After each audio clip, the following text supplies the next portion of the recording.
Hi hello welcome to my channel friends. ಎಲ್ಲರೂ ಹೇಗಿದ್ದೀರಾ? ಎಲ್ಲರೂ ಚೆನ್ನಾಗಿದ್ದೀರಾ ಅಂದ್ಕೊಳ್ತಾ ಇವತ್ತಿನ ವ್ಲಾಗ್ನು ಕೂಡ ಸ್ಟಾರ್ಟ್ ಮಾಡ್ತಾ ಇದ್ದೀನಿ. ಈ ವ್ಲಾಗ್ ನಿಮಗೆ ಇಷ್ಟ ಆಯಿತು ಅಂದರೆ ಲೈಕ್ ಮಾಡಿ, ಶೇರ್ ಮಾಡಿ, ಸಬ್ಸ್ಕ್ರೈಬ್ ಮಾಡಿಕೊಂಡು ವಿಡಿಯೋನ ಕೊನೆ ತನಕನೂ ನೋಡಿ. ಇವತ್ತು ಮಾರ್ನಿಂಗಿಂದನೇ ವ್ಲಾಗ್ನ ಸ್ಟಾರ್ಟ್ ಮಾಡ್ತಾ ಇದ್ದೀನಿ.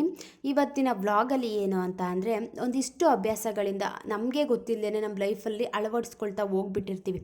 ಇವಾಗ ಒಂದು ಬ್ಯಾಡ್ ಹ್ಯಾಬಿಟ್ಸು ನಮ್ಮಲ್ಲಿದೆ ಅಂತ ಅಂದರೆ ಅದನ್ನು ರಿಮೂವ್ ಮಾಡಲಿಕ್ಕೆ ಸ್ವಲ್ಪ ಕಷ್ಟ ಆಗುತ್ತೆ. ಕೆಟ್ಟ ಅಭ್ಯಾಸಗಳಿಂದ ಎಫೆಕ್ಟ್ ಅನ್ನೋದು ಜಾಸ್ತಿ, ಬೆನಿಫಿಟ್ ಅನ್ನೋದು ಏನೂ ಸಿಗೋದಿಲ್ಲ.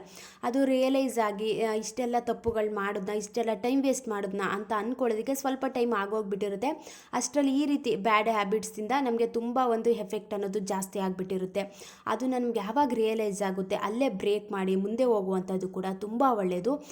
ಬರೀ ಮಾತಲ್ಲಿ ಹೇಳ್ತಿರ್ತೀವಿ ಅಷ್ಟೇ, ಈ ರೀತಿ ಮಾಡಿದ್ರೆ ತಪ್ಪಾಗುತ್ತೆ, ಗೊತ್ತಿರುತ್ತೆ, ಎಲ್ಲನೂ ಹೇಳ್ತಾ ಇರ್ತೀವಿ ಬೇರೆಯವ್ರಿಗೆ ಈ ರೀತಿ ಮಾಡಬಾರ್ದು, ಇಂಥ ವಿಚಾರದಿಂದ ನಮ್ಮ ಲೈಫು ತುಂಬ ಒಂದು ರೀತಿ ಕೆಟ್ಟದಾಗ್ಬಿಡುತ್ತೆ, ಇಂಥ ವಿಚಾರಗಳನ್ನ ನಾವು ಮಾಡ್ಲಿಕ್ಕೆ ಹೋಗಬಾರ್ದು ಅಂತ ಗೊತ್ತಿರುತ್ತೆ.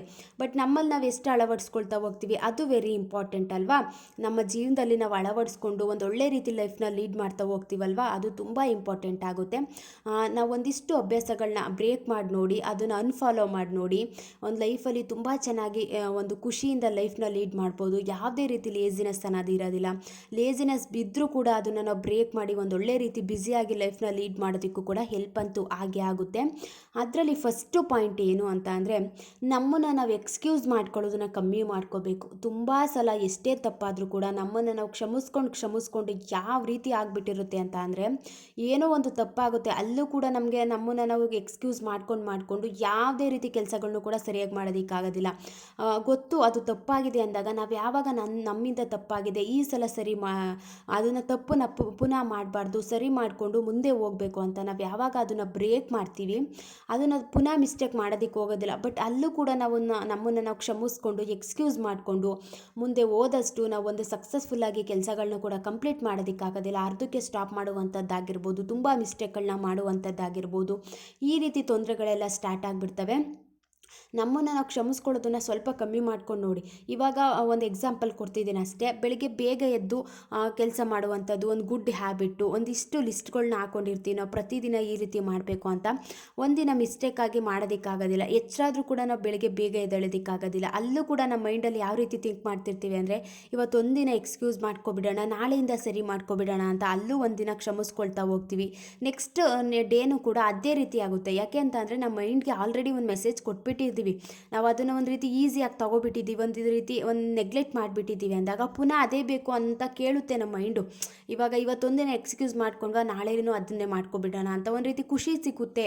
ಆ ಟೈಮ್ಗೆ ಒಂದು ರೀತಿ ನಮಗೆ ರಿಲೀಫ್ ಸಿಗುತ್ತೆ, ನೆಮ್ಮದಿ ಸಿಗುತ್ತೆ ಅನ್ನೋದಕ್ಕೋಸ್ಕರ ಮಾಡಿದ ತಪ್ಪನ್ನೇ ಪುನಃ ಮಾಡುವಂಥದ್ದು, ಪುನಃ ಒಂದು ಕ್ಷಮಿಸ್ಕೊಳ್ಳುವಂಥದ್ದು, ಎಕ್ಸ್ಕ್ಯೂಸ್ ಮಾಡ್ಕೊಳ್ಳುವಂಥದ್ದು, ಇದರಿಂದನೂ ಕೂಡ ಲೈಫಲ್ಲಿ ಮುಂದೆ ಬರೋದಕ್ಕೆ ಸಾಧ್ಯನೇ ಇಲ್ಲ. ಚಿಕ್ಕ ಪುಟ್ಟ ವಿಚಾರಗಳಲ್ಲೇ ನಾವು ಈ ರೀತಿ ಸರಿ ಮಾಡಿಕೊಂಡು ಒಂದು ಕರೆಕ್ಟ್ ಮಾಡಿಕೊಂಡು ಮಿಸ್ಟೇಕ್ನ ಪುನಃ ಮಾಡ್ದೇ ಸರಿ ಮಾಡಿಕೊಂಡಾಗ ತುಂಬ ಒಂದು ರೀತಿ ಒಳ್ಳೆಯದಾಗುತ್ತೆ ಲೈಫಲ್ಲಿ. ಬಟ್ ಅದೇ ತಪ್ಪನ್ನ ನಾವು ಮಾಡೋದ್ರಿಂದನೂ ಕೂಡ ಒಂದು ಲೇಸಿನೆಸ್ ಜಾಸ್ತಿ ಆಗುವಂಥದ್ದಾಗಿರ್ಬೋದು. ಇದರಿಂದನೇ ನಮಗೆ ಗೊತ್ತಿಲ್ಲದೇ ಸೋಂಬೇರಿತನ ಅನ್ನೋದು ಜಾಸ್ತಿ ಆಗುವಂಥದ್ದಾಗಿರ್ಬೋದು. ಇದೆಲ್ಲ ಮಿಸ್ಟೇಕ್ಗಳು ಆಗ್ತಿರ್ತವೆ. ಏನಾದರೂ ಚಿಕ್ಕದ್ರಲ್ಲೇ ತಪ್ಪಾಗಿದೆ ಅಂದಾಗ ನಮ್ಮನ್ನು ನಾವು ಎಕ್ಸ್ಕ್ಯೂಸ್ ಮಾಡ್ಕೊಳ್ದೇ ನನ್ನಿಂದ ಈ ತಪ್ಪಾಗಿದೆ, ನೆಕ್ಸ್ಟು ನಾನು ಈ ತಪ್ಪನ್ನ ಮಾಡಬಾರ್ದು, ಇದರಿಂದ ತುಂಬ ತೊಂದರೆಗಳನ್ನ ಅನುಭವಿಸ್ತಿದ್ದೀನಿ ಅಂತ ಅಂದ್ಕೊಂಡು ಅಲ್ಲೇ ನಾವು ಬ್ರೇಕ್ ಮಾಡಿ ಮುಂದೆ ಹೋದಾಗ ತುಂಬ ಚೆನ್ನಾಗಿ ಲೈಫ್ನ ಲೀಡ್ ಮಾಡ್ಬೋದು. ಇದು ಫಸ್ಟ್ ಪಾಯಿಂಟು. ಆದಷ್ಟು ಎಕ್ಸ್ಕ್ಯೂಸ್ ಮಾಡ್ಕೊಳ್ಳೋದನ್ನು ಕಮ್ಮಿ ಮಾಡ್ಕೊಂಡು ನೋಡಿ. ಇನ್ನು ಸೆಕೆಂಡ್ ಪಾಯಿಂಟ್ ಏನು ಅಂತ ಅಂದರೆ ಬೇರೆಯವ್ರ ಮೇಲೆ ಬ್ಲೇಮ್ ಮಾಡಿಕೊಂಡೇ ತುಂಬ ಜನ ಟೈಮ್ನ ವೇಸ್ಟ್ ಮಾಡ್ತಿರ್ತಾರೆ. ಇವಾಗ ಏನೋ ಒಂದು ಆಗಿರುತ್ತೆ ನಮ್ಮ ಲೈಫಲ್ಲಿ ಅಂದಾಗ ನಮಗೆ ಒಂದು ರೀತಿ ನೆಮ್ಮದಿ ಸಿಗಬೇಕು, ನಾನು ರಿಲೀಫ್ ಆಗಬೇಕು, ನಮ್ಮ ತಪ್ಪುಗಳನ್ನ ನಾನು ಒಪ್ಕೊಳ್ಳೋದಿಲ್ಲ ಅಂತ ಅನ್ನೋದಕ್ಕೋಸ್ಕರ ಬೇರೆಯವ್ರ ಮೇಲೆ ಬ್ಲೇಮ್ ಮಾಡಿಕೊಂಡೇ ತುಂಬ ಟೈಮ್ನ ವೇಸ್ಟ್ ಮಾಡ್ತಿರ್ತಾರೆ. ಮತ್ತು ಯಾವುದೇ ರೀತಿ ಕೆಲಸಗಳನ್ನು ಕೂಡ ಮಾಡ್ದೇ ಸುಮ್ಮನೆ ಕೂತ್ಕೊಂಡು ಈ ರೀತಿ ಆಗೋಯ್ತು, ಬೇರೆಯವರಿಂದ ಈ ರೀತಿ ಆಗೋಯ್ತು, ಈ ರೀತಿ ಆಗಲಿಲ್ಲ ಅಂದರೆ ನಾನು ಇನ್ನೂ ತುಂಬ ಚೆನ್ನಾಗಿರ್ತಿದ್ದೆ. ಇವಾಗ ಆಗೋಗಿದೆ, ಆಗಿರೋದನ್ನು ಯಾರಿಂದನೂ ಬದಲಾಯಿಸೋದಕ್ಕಾಗೋದಿಲ್ಲ ಅಲ್ವಾ. ಆಗೋಗಿದೆ ಅಂತ ಅಂದಾಗ ಅದನ್ನು ಪುನಃ ಅತಿ ಹೆಚ್ಚು ಯೋಚನೆ ಮಾಡಿದಷ್ಟು ನಮಗೆ ತೊಂದರೆಗಳಾಗುತ್ತೆ. ನೆಗೆಟಿವ್ ಥಾಟ್ಸ್ ಎಲ್ಲ ಬರುವಂಥದ್ದಾಗಿರ್ಬೋದು. ಒಬ್ಬರಿಂದ ಲೈಫ್ ಹೀಗಾಗೋಯ್ತು, ಇದರಿಂದ ಇಷ್ಟೊಂದೆಲ್ಲ ತೊಂದರೆ ಆಗೋಯ್ತು ಅಂದಾಗ ಅದನ್ನು ಬಿಟ್ಟಾಕ್ಬಿಡಬೇಕು. ಆಲ್ರೆಡಿ ಅದು ಮುಗ್ದೋಗಿದೆ ಅಂದಾಗ ಅದನ್ನು ಯೋಚನೆ ಮಾಡಿ ಏನೂ ಪ್ರಯೋಜನ ಇಲ್ಲ ಅಂತ ಅಂದಾಗ ಅದನ್ನು ಯೋಚನೆ ಮಾಡುವಷ್ಟು ಕೂತ್ಕೊಂಡಷ್ಟು ನಮ್ಮರು ಮೂರ್ಖರು ಯಾರೂ ಇಲ್ಲ. ಆವಾಗ ಏನು ಗೊತ್ತಾ, ಬೇರೆಯವ್ರ ಮೇಲೆ ಬ್ಲೇಮ್ ಮಾಡ್ತಾ ತಪ್ಪನ್ನು ನಾವು ಸರಿ ಮಾಡ್ಕೊಳ್ಳೋದಕ್ಕಾಗೋದಿಲ್ಲ. ನನ್ನಲ್ಲಿ ಇಷ್ಟೊಂದು ಮಿಸ್ಟೇಕ್ ಇದೆ, ಅದನ್ನು ಫಸ್ಟು ಸರಿ ಮಾಡ್ಕೊಳ್ಳೋಣ, ಬೇರೆಯವ್ರ ಮೇಲೆ ಬ್ಲೇಮ್ ಮಾಡೋದನ್ನು ಬಿಡೋಣ ಅಂತ ನಾವು ಯಾವಾಗ ಅನ್ಕೋತೀವಿ ಅದನ್ನು ಬ್ರೇಕ್ ಮಾಡ್ತಾ ಹೋಗ್ತೀವಿ, ತುಂಬ ಚೆನ್ನಾಗಿ ಲೈಫಲ್ಲಿ ಇರ್ತೀವಿ. ಇವಾಗ ನಮ್ಮ ರಿಲೀಫ್ಗೋಸ್ಕರ ನಾವು ಬೇರೆಯವರಿಂದ ಆಗೋಯ್ತು ಈ ರೀತಿ ಬೇರೆಯವ್ರ ಮೇಲೆ ಗೂಬೆ ಕೂರಿಸುವಂಥದ್ದಾಗಿರ್ಬೋದು. ನಮ್ಮ ಲೈಫಲ್ಲಿ ನಾವೇನೇ ಆದರೂ ಕೂಡ ನಾನೇ ಜವಾಬ್ದಾರಿನ ತಗೋತೀನಿ, ತಪ್ಪಾದರೂ ಕೂಡ ಸರಿಯಾದರೂ ಕೂಡ ನಾನೇ ಒಂದು ಮುಂದೆ ನಿಂತ್ಕೊಂಡು ನನ್ನಿಂದ ಮಿಸ್ಟೇಕ್ ಆಯಿತು ಅಂತ ನಾನೇ ಜವಾಬ್ದಾರಿನ ಒತ್ಕೋತೀನಿ ಅಂತ ನಾವು ಯಾವಾಗ ಅನ್ಕೋತೀವಿ, ತುಂಬ ಒಂದು ರೀತಿ ಪಾಸಿಟಿವ್ ಆಗಿ ಲೈಫ್ನ ಲೀಡ್ ಮಾಡ್ಬೋದು. ಬಟ್ ಎಲ್ಲ ವಿಚಾರಕ್ಕೂ ಕೂಡ ಬೇರೆಯವ್ರ ಮೇಲೆ ಬ್ಲೇಮ್ ಮಾಡ್ತಾ ಹೋದಷ್ಟು ಇವಾಗ ಅವರಿಂದ ಆಗೋಯ್ತು ಅಂತ ಅಂದ್ಕೊಂಡು ಯೋಚನೆ ಮಾಡ್ಲಿಕ್ಕೆ ನೋಡಿ ನಾವು ಅದೇ ರೀತಿ ಯೋಚನೆಲೆ ಮುಳುಗೋಗ್ಬಿಟ್ಟಿರ್ತೀವಿ. ಆವಾಗ ಏನು ಕೆಲಸ ಮಾಡಬೇಕು ಅನ್ಸಲ್ಲ, ಮುಂದೆ ಹೋಗಿ ಚೆನ್ನಾಗಿ ಕೆಲಸ ಮಾಡಬೇಕು ಅಂತ ಅನ್ಸೋದಿಲ್ಲ. ಒಂದು ರೀತಿ ಹಿಂದೆನೂ ಇಲ್ಲ ಮುಂದೆನೂ ಇಲ್ಲ, ಮಧ್ಯದಲ್ಲಿ ಸ್ಟಕ್ ಆಗಿಬಿಡ್ತಾರೆ ಅಂತ ಹೇಳ್ತಾರಲ್ವಾ, ಆ ರೀತಿ ಆಗಿಬಿಡುತ್ತೆ. ಇವಾಗಿನ ಸಿಚುಯೇಷನ್ನು ಕೂಡ ಎಂಜಾಯ್ ಮಾಡೋದಕ್ಕಾಗೋದಿಲ್ಲ. ಆಲ್ರೆಡಿ ಪಾಸ್ಟ್ ಅದು ಮುಗ್ದೋಗಿರುತ್ತೆ, ಅದರಿಂದ ಏನೂ ಪ್ರಯೋಜನ ಇಲ್ಲ. ಮುಂದೆ ಒಂದು ಫ್ಯೂಚರಲ್ಲಿ ಏನಾದರೂ ಮಾಡಬೇಕು ಅಂತ ಅಂದ್ಕೊಂಡ್ರು ಕೂಡ ಪದೇ ಪದೇ ನೆನಪು ಬರುತ್ತೆ, ಈ ರೀತಿ ಆಗೋಯ್ತಲ್ಲ ಅಂತ ಅದನ್ನೇ ಯೋಚನೆ ಮಾಡೋ ರೀತಿ ಆಗಿಬಿಡುತ್ತೆ. ಆದಷ್ಟು ಬೇರೆಯವ್ರ ಮೇಲೆ ತಪ್ಪನ್ನ ಹೊರಿಸೋದನ್ನು ಬಿಟ್ಟು ನಮ್ಮ ತಪ್ಪುಗಳನ್ನ ನಾವು ರಿಯಲೈಸ್ ಮಾಡಿಕೊಂಡಾಗ ಒಂದು ಸೋಂಬೇರಿತನ ಅನ್ನೋದು ಕೂಡ ಬರೋದಿಲ್ಲ. ಲೈಫಲ್ಲಿ ತುಂಬ ಚೆನ್ನಾಗಿ ಒಂದು ಆ್ಯಕ್ಟಿವ್ ಆಗಿ ಕೆಲಸಗಳನ್ನೂ ಕೂಡ ಕಂಪ್ಲೀಟ್ ಮಾಡ್ಕೋಬೋದು. ಇದು ಸೆಕೆಂಡ್ ಪಾಯಿಂಟು. ನೆಕ್ಸ್ಟ್ ಏನು ಅಂತಂದರೆ ಗ್ರೀನ್ ಸೋಯಾ ಚಂಕ್ಸ್ ಕರಿನೂ ಕೂಡ ರೆಡಿ ಆಗೋಯ್ತು. ತುಂಬ ಟೇಸ್ಟಿಯಾಗಿರುತ್ತೆ, ಕ್ವಿಕ್ಕಾಗಿ ಮಾಡ್ಕೋಬೋದು. ಈಸಿಯಾಗಿ ಮಸಾಲ ರುಬ್ಕೊಂಡು ಒಗ್ಗರಣೆಗೆ ಹಾಕ್ಕೊಂಡ್ರೆ ಬೇಗ ಆಗಿಬಿಡುತ್ತೆ ಅಂತ ಅಂದ್ಬಿಟ್ಟು ಇದನ್ನು ಮಾಡಿಕೊಂಡೆ. ಅದ್ರ ಜೊತೆ ಸ್ವಲ್ಪ ಮೊಸರು ಮಜ್ಜಿಗೆ ಸಾಂಬಾರು ಥರ ಮಾಡ್ಕೊಬಿಡೋಣ ಅಂತ ಅಂದ್ಬಿಟ್ಟು ಮೊಸರೆಲ್ಲನ ಹಾಕ್ಕೊಂಡು ಚೆನ್ನಾಗಿ ಅದನ್ನು ಬ್ಲೆಂಡ್ ಮಾಡ್ಕೋತಾ ಇದ್ದೀನಿ. ಸ್ಪೂನಲ್ಲೇ ಎಲ್ಲನೂ ಚೆನ್ನಾಗಿ ಕ್ವಿಕ್ಕಾಗಿ ಅದನ್ನು ತಿರುಗಿಸ್ಕೋತಾ ಇದ್ದೀನಿ. ನೆಕ್ಸ್ಟು ಪಾಯಿಂಟ್ ಏನು ಅಂತ ಅಂದರೆ, ಇವಾಗ ಒಂದು ವಿಚಾರದಿಂದ ನಮಗೆ ತುಂಬ ಡಿಸ್ಟರ್ಬ್ ಆಗ್ತಿದೆ, ನನಗೆ ಮೈಂಡ್ಗೆ ಒಂದು ರೀತಿ ನೆಮ್ಮದಿ ಅನ್ನೋದೇ ಇಲ್ಲ. ಆ ವಿಚಾರನ ನಾನು ಯೋಚನೆ ಮಾಡಿದ್ರೆ ಮನುಷ್ಯರಾಗಿರ್ಬೋದು, ಯಾವುದೋ ಒಂದು ವಿಷಯಗಳಾಗಿರ್ಬೋದು, ಒಂದು ವಿಚಾರದಿಂದ ನನಗೆ ತುಂಬ ನೋವಾಗ್ತಿದೆ ಅಂದಾಗ ಅಂಥ ವ್ಯಕ್ತಿಗಳಿಂದ ದೂರ ಇರುವಂಥದ್ದಾಗಿರ್ಬೋದು, ಮತ್ತು ಅಂಥ ವಿಚಾರಗಳಿಂದ ನಾವು ಅತಿ ಹೆಚ್ಚು ದೂರ ಇರುವಂಥದ್ದು ತುಂಬ ಒಳ್ಳೆಯದು. ಇವಾಗ ಒಂದು ವಿಚಾರಗಳನ್ನ ಪದೇ ಪದೇ ಯೋಚನೆ ಮಾಡ್ತಿದ್ದೀವಿ ಅಂದಾಗ ನಮ್ಮ ಮೈಂಡ್ಗೆ ಒಂದು ರೀತಿ ಟ್ರಿಗರ್ ಆಗಿಬಿಡುತ್ತೆ. ಯಾವುದಾದ್ರೂ ವಿಚಾರಗಳನ್ನ ಅತಿ ಹೆಚ್ಚು ಯೋಚನೆ ಮಾಡಿದಷ್ಟು ಎಷ್ಟು ಬೇಜಾರಾಗುತ್ತೆ ಅಂತ ಅಂದರೆ ಯಾವುದೋ ಕೆಲಸ ಮಾಡೋದೇ ಬೇಡಪ್ಪ ಅನ್ನೋ ರೀತಿ ಒಂದು ನೆಗೆಟಿವ್ ಫೀಲ್ ಎಲ್ಲ ಬರಲಿಕ್ಕೆ ಸ್ಟಾರ್ಟ್ ಆಗಿಬಿಡುತ್ತೆ. ಅದರಿಂದ ನಮ್ಗೆ ತುಂಬ ಒಂದು ರೀತಿ ತೊಂದರೆಗಳಾಗ್ತಿದೆ ಅಂದಾಗ ಅದರಿಂದ ದೂರ ಇರುವಂಥದ್ದು ಕೂಡ ಒಳ್ಳೆಯದು. ನಾವೆಲ್ಲ ಮುಂದೆ ಹೋಗ್ಲಿಕ್ಕೂ ಕೂಡ ಖುಷಿಯಾಗಿ ಮುಂದೆ ಹೋಗ್ತೀವಿ, ಒಂದು ರೀತಿ ಚೆನ್ನಾಗಿ ಲೈಫ್ನ ಲೀಡ್ ಮಾಡ್ಬೋದು. ಯಾವುದೇ ರೀತಿ ಬೇಜಾರು ಅನ್ನೋದಿರೋದಿಲ್ಲ, ಪಟಪಟ ಅಂತ ಕೆಲಸಗಳನ್ನ ಮುಗಿಸ್ಕೋಬೋದು. ಒಂದು ರೀತಿ ಸ್ಲೋ ಆಗಿ ಕೆಲಸ ಮಾಡುವಂಥ ಸಿಚುಯೇಷನ್ ಇರೋದಿಲ್ಲ.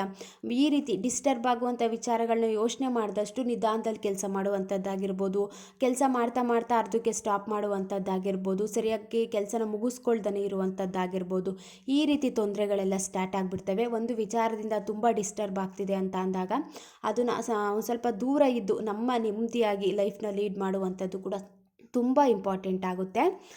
ಇದರಿಂದನೂ ಕೂಡ ನಾವು ಜಾಸ್ತಿ ಲೇಸಿ ಆಗೋದಿಲ್ಲ, ತುಂಬ ಆ್ಯಕ್ಟಿವ್ ಆಗಿ ಚೆನ್ನಾಗಿ ಕೆಲಸಗಳನ್ನು ಕೂಡ ಕಂಪ್ಲೀಟ್ ಮಾಡ್ಕೋತೀವಿ.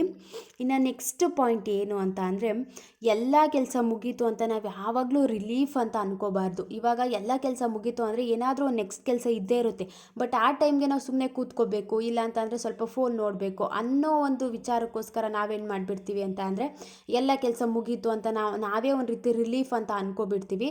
ಅಂಥ ಒಂದು ರಿಲೀಫ್ ಇರುವಂಥ ಟೈಮಲ್ಲಿ ನಾವೇನಾದರೂ ಎಕ್ಸ್ಟ್ರಾ ಒಂದು ಬ್ಯಾಡ್ ಹ್ಯಾಬಿಟ್ಸ್ನ ಮಾಡುವಂಥದ್ದಾಗಿರ್ಬೋದು, ಸುಮ್ಮನೆ ಕೂತ್ಕೊಂಡು ಮಾತಾಡುವಂಥದ್ದಾಗಿರ್ಬೋದು, ಈ ರೀತಿ ಎಲ್ಲ ಸ್ಟಾರ್ಟ್ ಆಗಿಬಿಡುತ್ತೆ. ಎಲ್ಲ ಕೆಲಸ ಮುಗ್ದಿದ್ರು ಕೂಡ ನೆಕ್ಸ್ಟ್ ಏನಾದರೂ ನಮ್ಮ ಕೆಲಸ ಇದೆ ಅದನ್ನು ಕಂಪ್ಲೀಟ್ ಮಾಡ್ಕೊಬಿಡೋಣ.